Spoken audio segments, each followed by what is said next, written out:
Alikho lishona lingenazo ezalo yamkela ke nazi ezihamba phambili namuhla. I-ANC Isola yokhetho Ngokuchema. Kuqhunyiswe ngebhomu imoto Yemali KWAMASHU. Kanti le-ACDP lijabule ngokwesekwa. Lezi zindaba ze-1KZNTV kanti uzifundelwa ke uSiyabonga wakaduma nina bezulu edume esandlwane siyakhuleka. Unobhala we-ANC kwisifunda Musa Dladla enyakatho nesifundazwe KwaZulu-Natal unathi Xulu useselwe ikhomishana yokhetho ezimele i-Independent Electoral Commission okuyi-IEC ngamafuphi ngokusebenza ngokuchema neqembu iNkatha Freedom Party ngaphansi kamasipala uMhlathuze. Uxulu uthi ziningi izigameko ezenzekile kukhetho lokuchibiyela kuWard 12 nakuWard 13 abangajabule ngazo.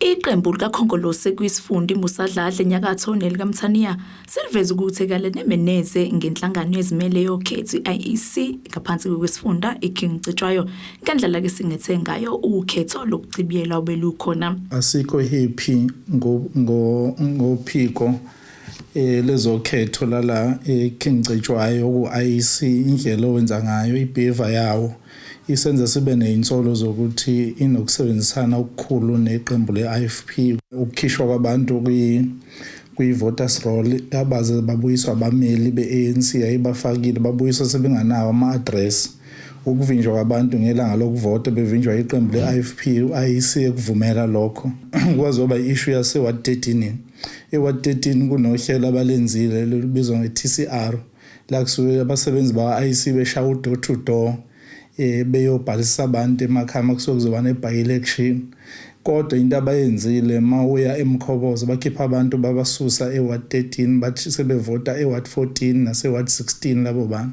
Bathi ke kuzo zonke lezi zitsolo abashoyo bathatha ke izinyathelo bayibhaleli i-IEC incwadi yesikhalazo kodwa ke ayikaze iphendulwe kuyisehlakalo sakaMva sasempembeni. Bathi ke angeke ke baphela umoya bazola ukuze kulungisekele indaba. Ama-party agent engazisiwe ama-PLC members engazisiwe akazihlala i-PLC meeting la yenza khona ama-changes. Yingakho ama-party agent ethu empembeni efake i-objection including ne-PLC member yafake i-objection ngoba siyakholela ukuthi khona ubugebengu obenziwa ku-IEC and kule district nje kusukela kumphathi wakhona kuye kuma-PO onke kulama by-election esizwa khona kukhona ukusebenzisana kakhulu ne-IFP. Kanti ke inhlangano ka-IEC esifundazweni ososiphenduleleke kulezi zinsolo. Sabe-ke sesihlangana nawo wonke amaqembu akade engenela ukhetho aka-Ward 13 kwi-PLC okuyi-party liaison committee sawachazela ukuthi kwenzekeni sase siyavumelana futhi ukuthi asikwazi ukuthi silaba abantu abazokuvota ngoba bavile i-voters roll sibe sazi thina ukuthi beza saphinde sakwazi nokuba confirma ukuthi bahlala ngaphakathi sase siyabavotisa labo bantu. Njengamanje ayikho into esinayo esandleni erongi eyenziwe istaff saka-IEC noma ngabe ikhona bengeke nje ngiqhamuke sengithi ngiyabaxosha ngaphenywanga kutholakala ukuthi ikuphi lapho nekhona njengamanje asinalo lolo lwazi thina. Lezi zinsolo asigcinile ngokufaka inhlangano yokhetho ezimele i-IEC kodwa ke ifaka neqembu lenkatha abalisola ngokuthi ke liyasebenzisana ne-IEC ukuze ke iwine isikhetho zokuchibiyela. Umuntu ma emuka nomfula namanzi uba mahambe bambelela ngedini. Ama-by-elections akuwona waseKingcitshwayo anqotshwa inkatha. Engani ngisho lapha nemvoti la kuhlala khona lo obe umongameli we-ABC omeya lapha emvoti sanqoba khona lapha eThekwini lapha Ward 99 sanqoba emzwa abantu Ward 11 sanqoba kusho nakhona ukunqoba kwenkatha nokurejectwa ka-ANC ngoba lezi ndawo ngiyibalayo mina lapha ephethe khona u-ANC impela ngibona ngazuthi nje ukubambelela ngedindi uma ukuthi amanzi asemuka nawo. Lezi izindaba ze-1KZNTV nginguSamkeliswe Nqulunga ngiseRichards Bay. Amaphoyisa esifundazweni KwaZulu-Natal esezwakalisa ukukhathazeka ngokwanda kwezigameko zokuqhunyiswa kwezimoto ezithwala imali kulesifundazwe muva nje. Okhulumela amaphoyisa esifundazweni uRobert Netchiwanda uthi nakuba ke kungumsebenzi wamaphoyisa ukuqapha ubugebengu kepha ke kusemahlombe ezinkampani zezimoto ezithwala imali uqinisekisa ukuthi ke ziqashwe ngelokhuzi ukuzama ukugwema izenzo zobugebengu. uNetchiwanda usho kanje kulandela esinye isigameko sokubanjwa inkunzi imoto ethwala imali elokishini laKwaMashu eThekwini namuhla. Zilokho iqhubeke njalo nokucanasa izigebengu eThekwini lokhu Landela isigameko esethuse abaningi sokuqhunyiswa komoto ethola imali elokishini uMashu namuhla ekuseni. Okhulumela amaphoyisa esifundazweni uvezeke ukuthi lezi gebengu ezisagcwele amathafa zishaye zachitha nesamba semali. We received reports of a cash in transit heist on Wednesday morning just before 6 o'clock. And when we responded, we found that, yes, it was indeed a cash in transit robbery. An unknown number of suspects traveling in at least 2 vehicles accosted a cash delivery truck, blew it up, and they also robbed 3 security guards of their firearms, 2 pistols and a rifle, before making way with an undisclosed amount of money. Both the cash delivery truck and the Mercedes-Benz, which they used to stop the cash truck, caught fire. The incidents of cash in transit heist, this is the 3rd one in at least 2 months, because yesterday on Tuesday we had another cash in transit in Folweni. Engxoxweni uNechiunda abenayo neziko lesindaba uveze ukukhathazeka kwamaphoyisa njengoba ke ethi lesi yisigameko sesithathu ukwenzeka esikhathini esingangezinyanga ezimbili. Uthi ke bayahlala nabezinkampani zeimoto zemali, abamabhange nosomabhizinisi njengemizamo yokuqhamuka namasu okubhekana nalenkinga, kepha izigilamkhuba zibukeka ihlale zingaphambili ngamasu kanye ke nangobuchwepheshe. Uthi ke ngeshwa bona njengabakwaZidlodlo kabanalo uphiko lokuqapha lezi imoto, kepha kusemandleni ezinkampani ukuqinisekisa ukuthi imali ivikelekile ngaso sonke isikhathi. Criminals hardly miss. You hardly find it where criminals attack a vehicle which had no money. So somehow they get to know that the vehicle has money, and maybe they know how much that they are going for, that they risk their lives so much that it should be worth their while. We have a lot of cash in transit vehicles transporting money daily, different cities, towns, villages, wherever. We cannot have police guarding all of them, and that means criminals will always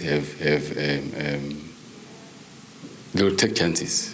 And yes, we do have teams that investigate those kind of crimes, but we don't have a unit that guards the money, because guarding the money is the responsibility of the company that is transporting the money. That's why they've got security guards in those vehicles. Ngokwembiko yamabhange yakamuva, izigameko zobugebengu zalolu hlobo zikhuphuke ngo-19%, kanti nxusa umphakathi usize amaphoyisa ngolwazi ke lwalezi gilamkhuba. We are making an appeal to anyone who might have information regarding the whereabouts of the suspects. The CIT happened in broad daylight. It was already daylight when it happened. There were people moving around there, so somebody might have seen the car they were driving, might have noticed one of the suspects, to give us any clue that we can use in our investigations. I-KWAMASHU.1KZNTV, Kubhonjwe khona Mvubu eThekwini. Iqembu lezepolitiki lamakholwa i-African Christian Democratic Party okuyi-ACDP ngamafuphi esifundazweni KwaZulu-Natal ithi ijabule ngokunyuka kwezibalo zokwesekwa kwayo njengoba kubhekwe okhethweni likazwelonke ngonyaka ozayo. Leli qembu lithi lizimiselo ngokwenza kahle okhethweni liphinde futhi lenyuse nezibalo zamalungu alo eParliament. Njengoba lakuleli kubheke ukuthi lisingathu ukhetho lukazwelonke ngonyaka ozayo, amaqembu amaningi ezepolitiki aseqalile ukuzilungiselela nokunxenxa abavoti. Iqembu lezepolitiki lamakholwa i-African Christian Democratic Party, i-ACDP ngamafuphi, isingathi ingqungquthela yayo yesifundazwe ukudingida izindaba ezithinta ukhetho. Umholi waleli qembu esifundazweni KwaZulu-Natal umbhishobhu Eric Manqele uthi ujabulile kakhulu ngokunyuka kwesibalo sokusekwa kwaleli qembu. Nawe uyabona awudingi ukutshelwa ukubona ukuthi ukhona umehluko lapha. Eqinisweni i-ACDP KwaZulu-Natal kule minyaka edlule maya inama branch awu-20 ya-30 kwakusuke kusetshenziswe kakhulu. Kodwa njengamanje sikhuluma ngama branch aya ku-250 esinawo KwaZulu-Natal e-ACDP. Uyabona ukuthi umehluko ungakanani. Lo mholi waleli qembu uthi bazimisele ukunyusa izibalo zamalungu eParliament esifundazweni KwaZulu-Natal kanjalo nenani lamakhansela. Kanti uphinde waveza ukuthi uyakholwa ukuthi abantu abaningi bakuleli bazolivotela leli qembu. Ngithathe mina singekho isitulo KwaZulu-Natal, singekho isitulo sethu ku-national, sasithola KwaZulu-Natal, sasithola national. Bekunamakhansela amabili sifika njengamanje amakhansela u8 KwaZulu-Natal. Uyabona ukuthi kuyasukunywa. National sinamakhansela awu7. Sifuna ukulwa this time, sifuna ukuthi i-ACDP ibe namakhansela more than 30 national, sibe namakhansela more than 10 kuma provinces onke, and noNkulunkulu wethu sizokwenza lokho kuzokwenzeka kwethembekile uzokusilekelela. Abazalwane lonke izwe bayangizwa bathukuthele kabi bafuna ukwenyusa inombolo ze-ACDP. Amaqembu amaningi ezepolitiki aseqalile ukungena umuzi nomuzi ehambe enxenxa amavoti njengoba kuzoba nokhetho lukazwelonke ngonyaka ozayo. Ezindabeni ze-1KZN kubikuthi abantu maphumulo emtubatuba. Ake sihlabena nali ikhefu sihlangabeze kanjani masibuye.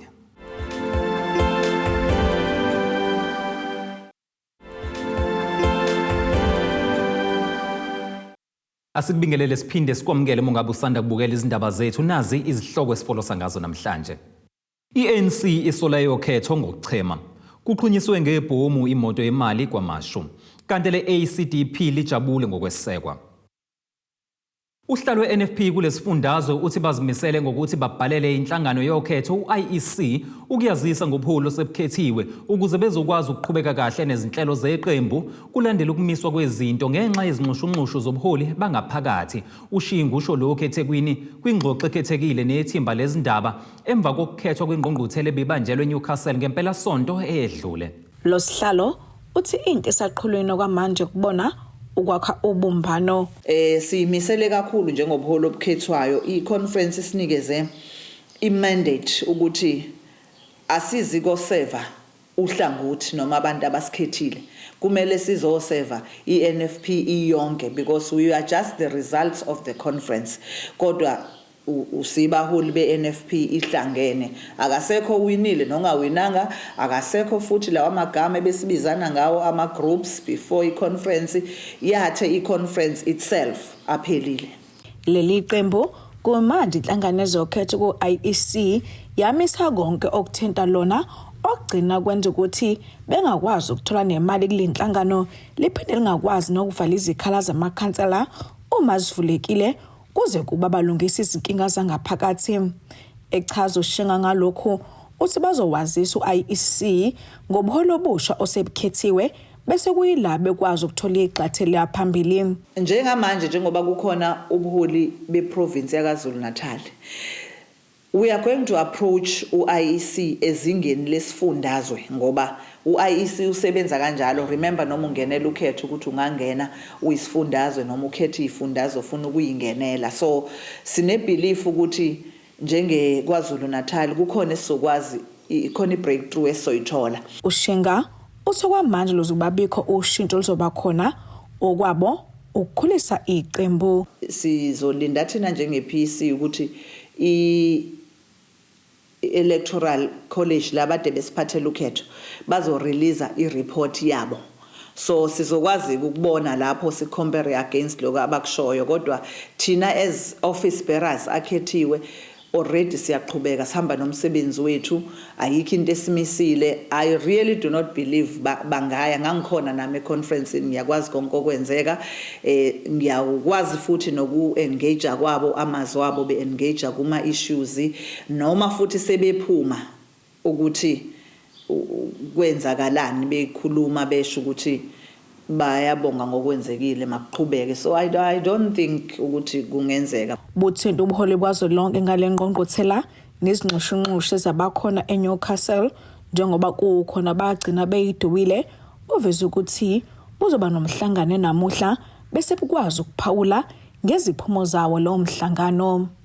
Kodwa Hosbisi wezindaba ze-1KZNTV ku channel 261 ngiseThekwini. Ziyayishuka imbodle ebukhosini besizwe sakwaMajozi ePomoroyi ngasemsinga maphakathi nelikaMthaniya njengoba amanye amalungu omndeni walobukhosi ebize isithangamini abezindaba namuhla amemezela ukuthi ayayishenxisa esihlalweni inkosi yalesizwe. Likhuluma nabezindaba elinye ilungu lasendlunkulu yakulesizwe usibusiso kaAbdulfas Majozi uthi selokhu inkosi uZipho Ezinhle Majozi yahlala esihlalweni ayihlonipha umndeni futhi kunezinto abavalelwa ngaphandle ekuzona ekubeni ngabe banezwi kuzo. Kanti-ke ngaphezulu kwalokho uthi kayifuni ukugcina eminye imikhosi ebalulekile kulesizwe. Indlunkulu yamaqamu isiveza ukungenami ngenkosi yalesizwe uZipho Ezinhle Majozi njengoba sekukaningi ingayibambi imihlangano yasendlunkulu. Ngendlela okwenzeka ngayo ngoba ayikho ireport eya emndenini yamaqamu bazi ukuthi kwenzakalani ngaphakathi kwesizwe sekukuningi ke kwenzeka ngaphakathi esizweni sekumaningi futhi amahlandla simcela umntwana uthi akekeze ngokungeneliseki kwethu azosicazela ukuthi yini kwenze njani kukuphi la sone khona mhlambe sikwazi ukulungisa nathi sikuveze la sinekhalazo khona ukuthi la sibona singaboni kahle asilitholi lelo thuba. Sithi ke masifika si approacha inkantolo ukuthi ake isinikeze ithuba bayasixosha ke bethi asihambe siye kwagogo. Kanti umntwana uSibusiso uveza ukuba indlunkulu inquma ukuba imisi inkosi ukuze bexoxisane ngalezi inkinga. Akubeke phansi intambo bese uza sizoguxungana ilokhuzana lensile khona yokungaboni ngasolinye. Umndeni nendlunkulu siziyanqamuka phakathi ngoba unaba ngibali number bawu8 128 kuphela.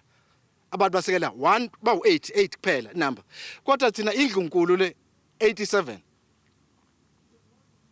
Abantu yena nabo abamsekela bawu8. Indlunkulu nabantu abangaki izindlu zonke ezo6 zo87 ezithe akabeke phansi ukuphatha abuye sizokhulumisana naye ngakwenzile akaxoshiwe ukuthi akabeke phansi ezazithobe sizokhulumisana naye sizobe sesimbekela ukuthi kwenzeke kanje kodwa izinkulumo nje kuyizona ezibalekile ileze ngisho ukuthi sibe nenkinga yokuthi akavumanga ukuthi kubekwe kwenziwe ihlambo lenkosi uvelaphi.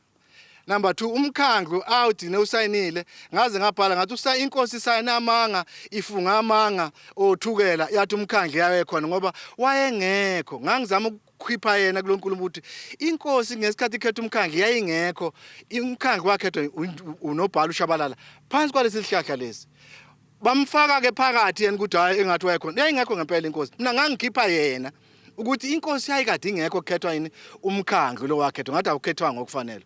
Okwesithathu okungubalileke iloko ukuthi angakwazi ukulalela nasimbizi ukuthi akeze sikhulumisana. Khona manjalo inkosi yesizwe samaqamu uZipho Ezinhle Majozi izichithile lezi insolo. Enikushoyo cha inkosi yakwaMajozi ayiwazi. Mina angikwazi nikushoyo namhlanje angazi manje ngizomiswa noma ngithi kuzomiswa angazomiswa ubani. Cha akukho engaphawula kakhulu kulokho kodwa ke angikwazi. Kanti indaba ezitha uphinde waveza ukuba lokhu kungumkhankaso wokufuna isihlalo sobukhosi. Wazi ke lokuthi inkosi yanqaba ukuthi kwenziwe ihlamba. Angikwazi lokho kodwa mina engikwaziyo ukuthi okuyiyona nkosi ubaba ozala mina. Inkosi esekudala yakhothama inkosi uphathizo kwenziwa konke. Basekhona namanje ababanga isihlalo sobukhosi. Abakaze bame umkhankaso wabo kuyaqhubeka njengoba sazi ukuthi isihlalo kuhlezi kuba nomsindo engihlezi kusona. Into nje ke endala ke bayaqhubeka ke labo ke. Thobeka Dladla ezindabeni ze-1KZNTV ngikwaMajozi. Ingaphezulu kwama-70 imizi engaphansi kamasipala uMthonjaneni okulindeleke ukuthi ihlomule kuhlelo lwamanzi oluqalwe ngomasipala wesifunda iKing Cetshwayo. Lokhu kudalulwe yimeya yesifunda iKing Cetshwayo uThami Ntuli ngekathi ephendula isoyi ezindaweni ezahlukahlukene ezingaphansi kwalesifunda. uNtuli uthi injongo yalolu hlelo lokuphaka amanzi ukuthi kuphela unyaka wesithathu angene ehhovisi ibisixazulekile inkinga yokwentula amanzi eKing Cetshwayo.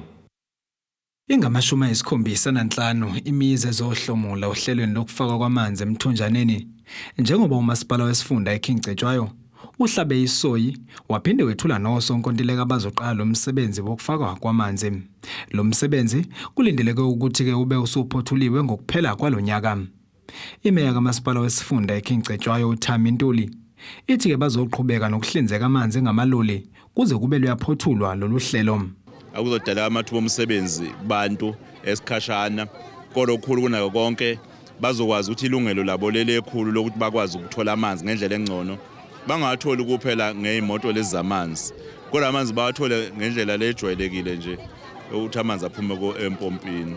Sineimoto nje ngithenge imoto ezintsha ezu8 la eKingcetshwayo ngawabela nomthunjaneni nawe imoto ezimbili omasipala ngababeli imoto ukuze la ongakabi khona inqalazinda la kunenkinga khona bebekwazi ukwathola ngeimoto. Kodwa lokho ngithi akwenele ngempela lokho ngoba manje imoto uthi ifika kanye ngeviki. Uyayibuza ukuthi zonke ezinye insuku basuka amanzi bawathola kanjani. uNtuli uqhubeka ngokuthi ke usaqhubeka nokuzibophezela ngokuthi kuyothi ke kuphela unyaka wesithathu kwangena ubuholo obusha kulomasipala. Ingxenye ngamaphesenti angama-90 yezindawo ezakhele eKingcetshwayo iyobe isinawo amanzi. Engakuphawulayo uma ukhumbula nje inkulumo yami ngabe ukuthi imiphakathi engaphezulu ka-90% yobe isine access to water, clean water. Impela ngisayibekele lokho ukuthi imiphakathi kufanele uma siphothula iminyaka emithathu ngikho neoffice kufanele sibe sikwazile ukuthi imphathe eminingi ebinenkinga yamanzi ibisiwathola amanzi.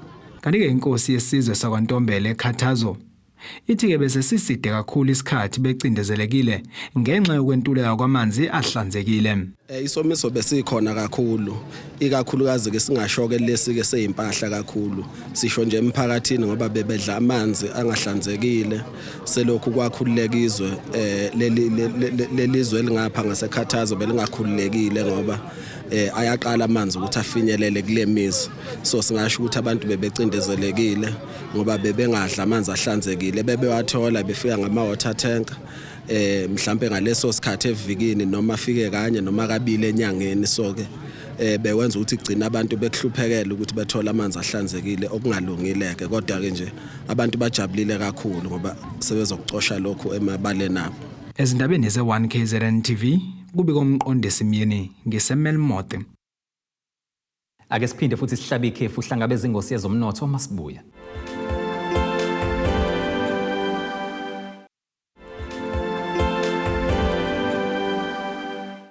Asibingelele siphinde sikwamukele monga usanda kubukela izindaba zethu nazi izihloko esifolo sangazo namhlanje. I-ANC Isola yokhetho ngokuchema. Kuqhunyiswe ngebhomu imoto Yemali KWAMASHU. Kanti le-ACDP lijabule ngokwesekwa. Kuleli qophelo ake sikubhekele ngosini yezomnotho.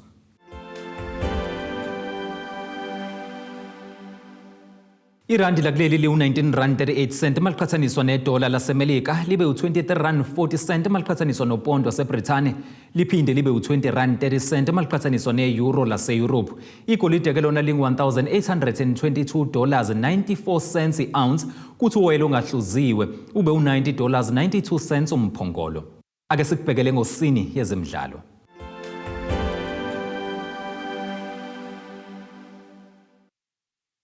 Izinkakha ezingamanxusa omqhudelwane webhola i-MTN 8 zikhala ngezinqumo zonompempe ezibonakala zidlangile emidlalweni yakuleli. uTherin Arendse kanjalo noBrilliant Khuzwayo bathi izinqumo zonompempe zinomthelelo omkhulu kwimiphumela yemidlalo. Bakholwa ukuthi unompempe ozothatha umdlalo wamanqamu we-MTN 8 phakathi we-Orlando Pirates kanjalo neMamelodi Sundowns ngomgqibelo eMoses Mabhida kuzomele azibambe ziqine. Wonke amehla azobethe nje ukonondweba bazobe bedlalisa umdlalo wamanqamu we-MTN 8 phakathi kwe-Orlando Pirates kanjalo neMamelodi Sundowns ozobe senkundleni eMoses Mabhida ngomgqibelo ntambama. Amanxusa alo mqhudelwano okuTherin Arendse kanjalo noBrilliant Khuzwayo aphawulile ngalomdlalo kanjalo nangezinqumo ezithathwa onondweba. You know, the beauty of the MTN 8 is you don't know what to expect. I mean, I'll maybe just go one step back to last season when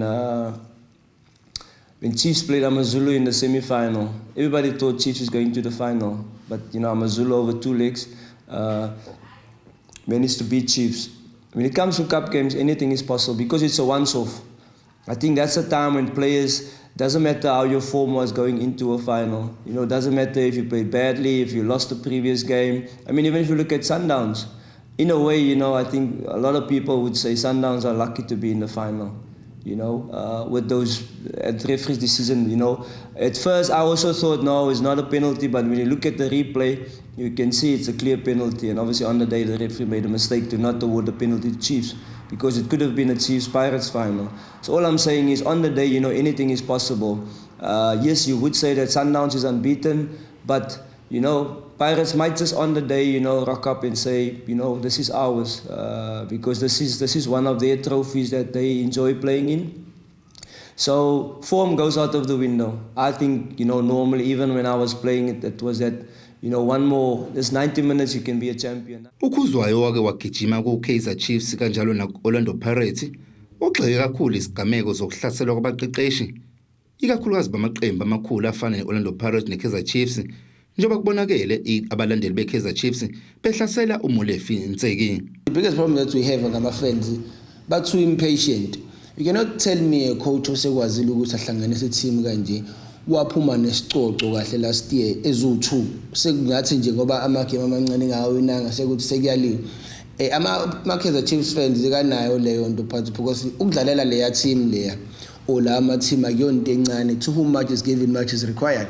So kubalekile nabadlali bakwazi ukuthi bayimisele ngokuyikhandla egroundini bakhombise lento efilwa ama-fans nabo ukuthi bayafisa ukujabula. Ukuzwayo uphinde waveza ukuthi onondweba kumele baqinisekise ukuthi bathathe izinqumo ezifanele ngoba yizona eziba nomthelela kwimphumela yomdlalo. Mina ngeke ngithi akekho umuntu ongalenza iphutha, but ureferee hleze ebalekile emidlalweni ngoba ama-decisions nje awathathayo abalekile ayayishintsha i-complex egame. Uthola ukuthi omunye njengoba nje sirojiwe sikhiza kahle kahle semi-final sirojiwe live sibona kahle, kodwa ke ngale kwaloko nje ukuthi into ezodlala ureferee role yakhe is very very important ukuthi le game le we need the best of the best in terms of making sure the finally khona ophumayo kuyazi kuzoba ibhakabhaka elizowina vele ukuthi ibhakabhaka lwini kahle lingarojelwanga. So kubalekile ukuthi ureferee abe umuntu okwazi ukuthi ama decision awathathayo a fair, a honest and a decisive. Kamuva nje abathandi bebhola bakuleli bazokrisa ungenami ngezinye zezinqumo esithathwa onondweba emidlalweni ye-DStv Premiership. Ezindabeni ze-1KZNTV kubika uThabani Maphumulo eRichards Bay. Ake sikubhekele isimo sezulu esingalindeleka.